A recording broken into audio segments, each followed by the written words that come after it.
We are a little less than 15 minutes away from the Senate Judiciary Committee's hearing on police brutality in America.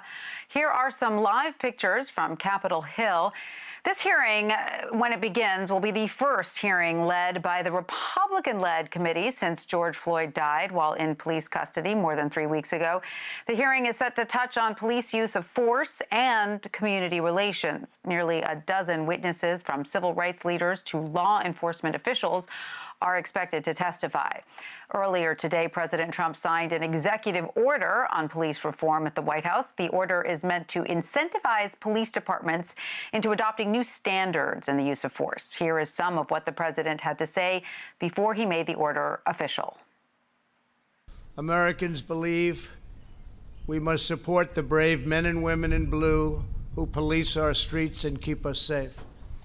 Americans also believe we must improve accountability, increase transparency, and invest more resources in police training, recruiting, and community engagement. Reducing crime and raising standards are not opposite goals. They are not mutually exclusive. They work together. They all work together. Other major cities across the country are also making changes to their police forces. In New York, the NYPD has ended its undercover anti-crime unit. Chicago has implemented a review board to assess policing policies. And Seattle has completely banned all police chokeholds. For more on all of this, let's bring in Louis L. Reed. He is a national organizer for Cut 50. That is a bipartisan group looking to cut crime and incarceration rates nationwide. Hi, Louis. Thanks so much for being with us. We really appreciate it. What will you be looking for most out of this hearing? Is there something specific you want to see accomplished here? Yeah, absolutely. So, first and foremost, I'm ecstatic that the hearing is happening, considering that the recent incidents that has essentially swelled our nation, particularly dealing with the George Floyd's brutal killing in front of the world. What I'm looking for to emerge out of today's hearing is one of two things. Number one, Congress, the world, needs to look into the eyes, hear the voices of those families who have lost their loved ones to a police system that has been sworn to protect and serve our community. The second thing that we're looking out of this committee is action, right? This is more than a moment. We need a movement. And this is not a time for political posturing. This is not a time for people to pontificate. This is a time to actually get things done. And I think that the voices of those individuals who are going to be there speaking with Congress, talking about their experiences within their respective communities, I think that is something that is far too long overdue. Now, you have an intimate relationship with policing in this country, and you know all too well the power incarceration can have on families across the country. You yourself served 14 years in prison. Can you tell us a little bit about what that experience taught you and what you're trying to do with Cut 50? Sure. Quite frankly, that experience taught me this. Those closest to the problem are also closest to the solution, but often furthest from resources and power. And so what we're trying to do at Cut 50 is we're trying to legislate through humanization. So our theory of change is legislation through humanization, taking those individuals who have been impacted by the system, people such as myself, people such as my family who supported me while I was incarcerated, people who are survivors of harm, people who are in substance abuse recovery, all who comprise what we call our empathy network. And essentially, we want to make sure that legislation is going to be smart, is going to be effective, and is going to have the input of those voices who can really help our lawmakers develop a viable solution. And then how do you believe fundamental police reform can affect the incarceration rates? Well, we have to consider this. Our police officers are the sentries that stand in the doorway of our mass incarceration issue that we have here in the United States of America. Think about this. There are more than 2.2 million people incarcerated in the United States of America. There are more than 70 million people who have criminal histories in our country, in our communities. That is entirely too much. We are approximately 5% of the world's population, but we incarcerate more than 25% of the world's incarceration. Think about this. We incarcerate more people in the United States of America, the land of the free, the land of opportunity, the land of second chances, more than China. And our police have a direct connection. They are literally the key that unlocks the door to our criminal justice system. And why is that? What are the forces behind this mass incarceration? What is leading so many Americans to become incarcerated? I think that is systemic institutionalized racism. You know, I would love to be able to give you a $5 word that can give you an academic understanding of about, you know, how we got into this issue. But the fact of the matter is that it's just a systemic institutionalized racism. You have people who are in Black, brown, and poor white communities who are economically disenfranchised. We have been set back for far too long. And what has happened is that our society has used mass incarceration as a panacea of the sort to essentially lock us up and throw away the key. But there's a change that is happening in this country. I was just thinking about Bruce Lee. And this is going to sound like an odd connection, but I watched the Bruce Lee story the other night, and he talked about being water. And there's a tidal wave. There's a tidal wave of change. There's a tidal wave of hope. There's a tidal wave of new opportunity that is literally cleansing this country. It's cleansing this country from mass incarceration. It's cleansing this country from racism. It's cleansing this country from our schools and our communities being underfunded and over-policed. It is cleansing this country in a way that we haven't seen probably in this generation. So if you would have asked me how I felt the week before last about what's happening, I would have said I was infuriated. If you would have asked me last week, I would have said I was depressed. But this week, I'm hopeful. Well, that is great news. And isn't it true, I mean, just to get back to your earlier point, that, you know, Blacks are incarcerated for drug offenses and for mental illness at far greater rates than whites? Absolutely. African Americans are incarcerated at a rate that is 5 times more than our white counterparts. And, you know, as we say where I come from, the fix is in. When you think about how people who are Black, brown, and poor white in this country, and it's not just African Americans, you have people who are poor white, but specifically speaking about African Americans, when you think about the rate of incarceration in this country, look, our tax dollars can be going towards education. Our tax dollars can be going towards mental health reform. Our tax dollars could and should be going towards reentry solutions rather than locking people up. If people commit crimes in this country, even if they are incarcerated, we should be creating an opportunity for education. We should be creating an opportunity for rehabilitation. We should not be creating an opportunity where we are setting people up to failure. And what has happened in the United States of America is that we have created this trapdoor to failure rather than a springboard to success.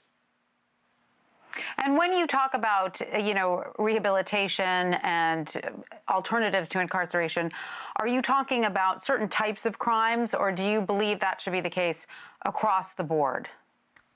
I think that should be the case across the board. Look, I did almost 14 years in federal prison. I was in with people who were very precocious in their thinking, very artistic in their creative expression. You have some of the best and brightest in our criminal justice system, in our nation's jails and prisons.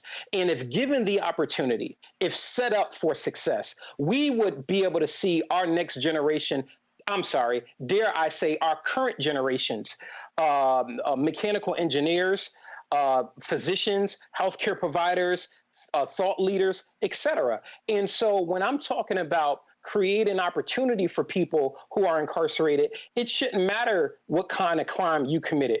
If you are incarcerated in our jails and prison in the United States of America, you should have the opportunity to come out better and not necessarily bitter. All right, let's talk a little bit about some of the police reforms that are on the table right now. We know that the NYPD is eliminating its anti-crime unit, which is a group of plainclothes officers who blend in to fight crime, but have caused tension in their relationships with the communities they police. So here's what NYPD Commissioner Dermot Shea had to say about the move. Let's listen. Effective immediately, we will be transitioning those units, roughly 600 people citywide, into a variety of assignments, including Detective Bureau, neighborhood policing, and other assignments. So, Louis, what type of message is being sent here, and how might it help the situation going forward? Look, law enforcement officers provide the essential protection that all Americans require to raise their families and lead productive lives. The relationship between our fellow citizens and law enforcement officers is an important element in their ability to be able to provide that protection. By working directly with the community, law enforcement officers can help foster a safe environment where we can all prosper. And unfortunately, there have been instances where some officers have misused that authority, challenging the trust of the American people, hence the reason why we are having this conversation, and hence the reason why we're having a Senate Judiciary hearing around this. There are tragic consequences for individuals, victims, and we have to make sure that we are locked in step with our brave men and women who are in uniform. They need to be working with the community. We need to be working together. We are a family in this fight. We are a family in this fight for equality. We are a family in this fight for justice. And we are also a family in this fight to make sure that in the words and in the spirit of the Declaration of Independence, that all men are not just included equal, but all of us should be in the pursuit of health, happiness, and liberty. And that's not liberty for the exclusive. That's liberty for the inclusive. Democrats at their best believe in justice. I'm sorry. Democrats at their best believe in justice. Republicans at their best believe in liberty. And all of us at our best, as Americans, we should be believing in liberty and justice for all. All right. So, as you know, a Republican, Senator Tim Scott of South Carolina, is drawing up legislation for the Senate on police reform.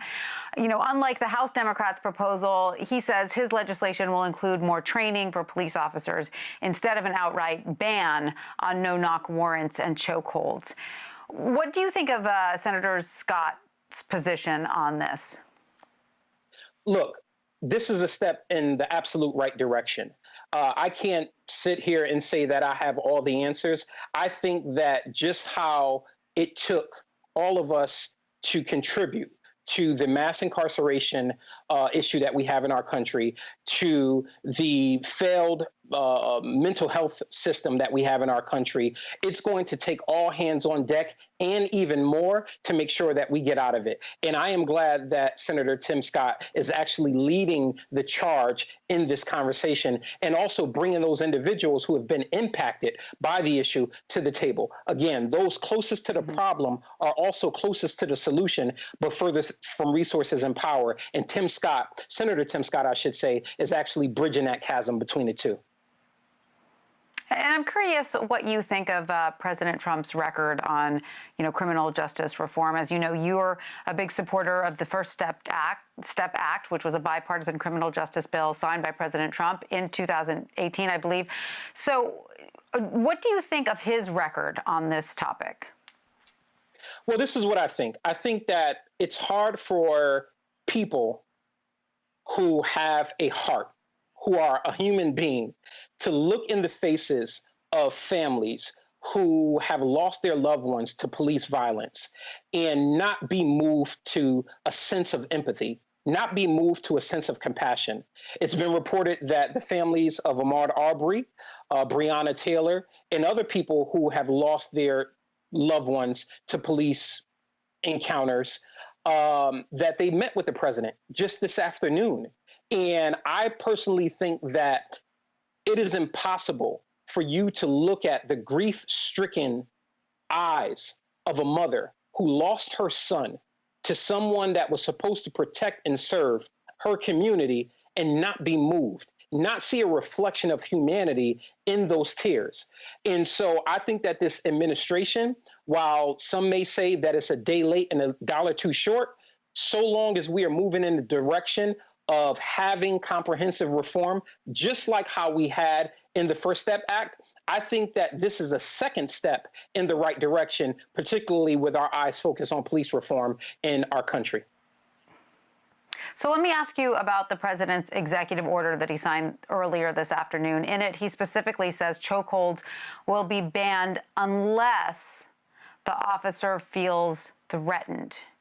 Now, we know that feeling threatened can be somewhat subjective, right? You know, and that's a little bit of kind of what got us here in the first place, the idea of who and what constitutes a threat. Should we have more specific language around this? Without question. That is without question and without compunction. We should have more specific language around this. And I think that we should also be looking at several other areas of foci as well. Number one, we should ban strangleholds and also chokeholds from all law enforcement practices. All of our law enforcement officers should be required to take de-escalation training. As a social worker, I can tell you that when I was working in that particular field, that was a mandatory requirement when you were dealing with people who had what we consider co-occurring disorders. Also, we need to require warnings before officers discharge their weapon. In addition, we need to require exhaustive all alternatives before shooting. And I think that this is imperative as well. We need to have a duty to intervene. What we saw in George Floyd's situation was an aberration of humanity.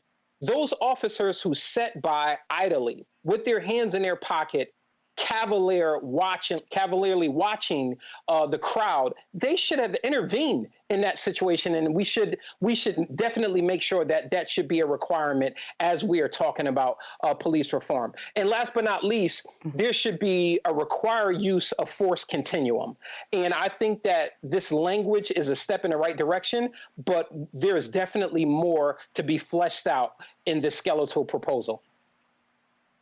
And I also have a question for you about the issue of mental health, because we know that in many communities that don't have the resources of some wealthier communities, there's a certain percentage that may be suffering from mental health issues. And police aren't always trained in how to deal with people who have these mental health issues. And when it comes to policing a community that may have a greater percentage of people with these challenges simply because the resources are not there, is that something that this legislation should be addressing as well? Because it seems to me many of these situations that lead to escalated violence between a police officer and an individual, there's sometimes an element of mental health involved. Look, I think that we ask and want and expect too much from our law enforcement officers. We expect them to protect and serve, in addition to being the marriage counselor, in addition to being the LCSW, in addition to being the preacher, in addition to being the Department of Social Services worker. We require too much from them. And so what we need to make sure is that when we are thinking about and introducing legislation, that legislation is going to make sure that not only are officers focused on the task at hand, but they have the ancillary supports from the community that can accommodate them to a call that very well could be de-escalated just as a result of having an individual who is not necessarily in a uniform. And so we have this moment in time right now where we can convert this situation that is happening in our country into a movement. And I think that this is a step in the right direction.